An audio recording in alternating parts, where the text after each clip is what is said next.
గత కొంత కాలంగా తెలుగు రాష్ట్రాల్లో హల్చల్ చేస్తున్న అఘోరీ మాత ఇప్పుడు వర్షిణి అనే అమ్మాయిని పెళ్లి చేసుకొని ఒకింత సమాజం ఆశ్చర్యానికి గురయ్యేలా చేసింది.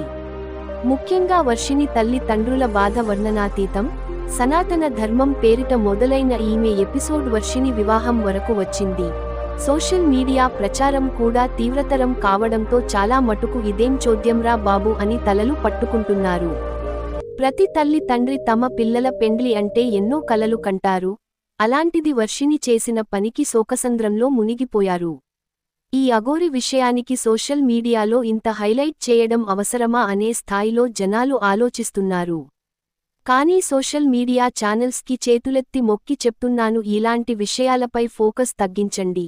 సమాజానికి కావాల్సింది ఎంటర్టైన్మెంట్ కాదు, వారికి ఉపయోగపడేవి ఇద్దాము. మరీ వారి పెళ్లిని కూడా పదే పదే చూపించి సభ్యసమాజానికి మెసేజ్ ఇస్తున్నారు సర్.